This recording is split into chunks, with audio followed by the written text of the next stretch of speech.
Here we go. Hey everybody, it's me, Stuart. Today we're going to be reading a story about Peter Pan called A Trick for Hook. A trick for Hook. I wonder what that is.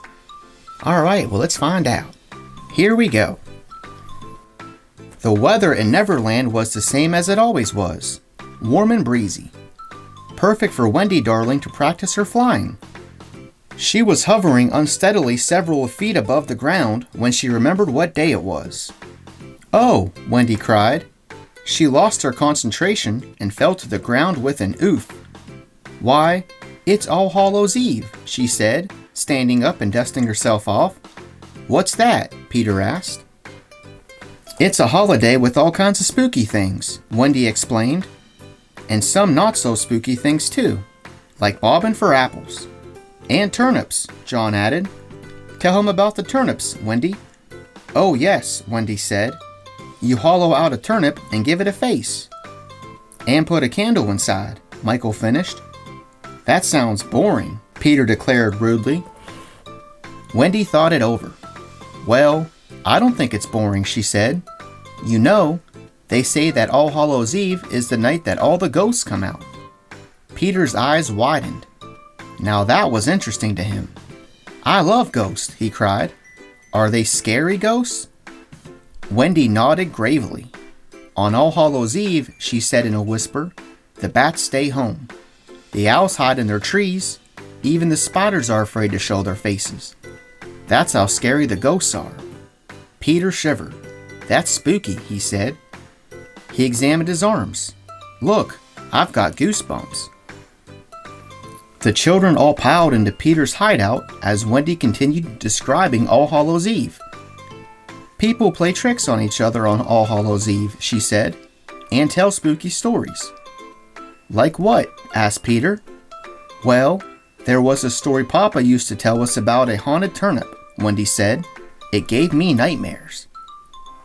Peter looked thoughtful. In fact, he looked like he was hatching a brilliant scheme. "Tricks," he said, pacing back and forth. "Spooky stories? Nightmares?" Then he flew straight up to the ceiling, so fast he almost hit his head. "I've got it," Peter said. "We'll play an All Hallows Eve trick on Captain Hook." "Oh no, that's not a good idea." Peter dug around under the Lost Boys' hammocks. Finally, he found what he was looking for. An old white sheet and a tattered pirate hat. "If there's one thing Captain Hook is afraid of," Peter said, "it's the crocodile who ate his hand. But if there's one thing all pirates fear, it's the ghost of the old sea dog." "Who's that?" Wendy asked nervously. "He's from a scary story pirates tell each other," Peter said. "A legend. He was supposed to have been the wickedest and cruelest of them all." Peter tossed a sheet over his head and tossed the pirate hat over that.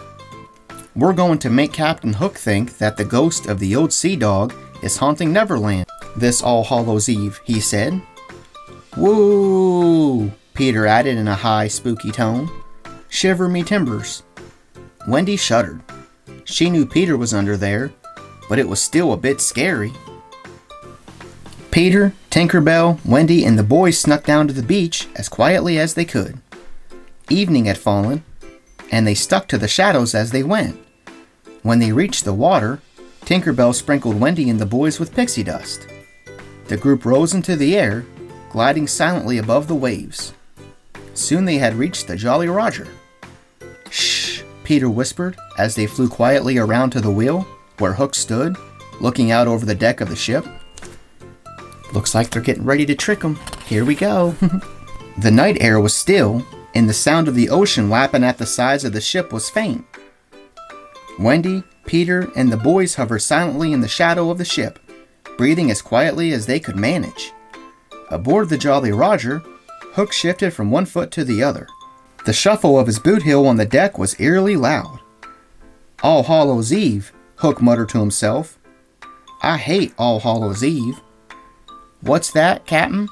came a jaunty and unexpected response from the shadows. Hook jumped a mile in the air. "Smee!" he yelled. "Don't sneak up on me like that." "Sorry, Captain," Smee said. I forgot how you hate All Hallows Eve. It's bad enough having that crocodile skulking around, Hook whined. Now I have to watch out for ghosts on top of it? Hidden from sight, Peter winked at Wendy. Looks like things are going according to plan. Woo! Peter moaned softly, still hidden at the side of the ship. What's that? Captain Hook called sharply. Woo! Peter added, a little louder. Who's there? Cried Smee. It is I, Peter said. He rose quickly to the deck, his sheet fluttering in the ocean wind. The old sea dog. He flew straight at Hook, moaning and screeching. Odd Spottikins! Hook screamed and flung himself to the deck. Looks like they're tricking him. Laughing, the children fled as fast as they could. The look on Hook's face had been priceless. Where's Peter? Wendy asked when she and her brothers landed on the beach. The boys looked around, but Peter was nowhere to be found. Let's get home, Wendy suggested. Maybe he'll meet us there. But as they approached Peter's hideout, the hair on the back of Wendy's neck began to stand up. They could see an eerie glow through the trees. A glow like... Boo! Wendy gasped as a ghastly face appeared in front of them. A grinning head with no body. It bobbed and staggered through the air. It was... a floating turnip? I tricked you, crowed someone with a familiar voice. Peter stepped out of the shadows, laughing so hard he was clutching his sides. Next to him hung the turnip, attached to a string. Wendy sighed. Peter, you really frightened me, she scolded him. But it was a good trick, she added. That was the idea, he said. After all, it's All Hallows Eve. Why settle for one scare when you can get two? Yeah. The end. Wow. That was a fun story about Peter Pan. That silly Peter tricked Captain Hook and Wendy. That was good. Alright, well, thanks for watching. Be sure to check out my other videos. See ya!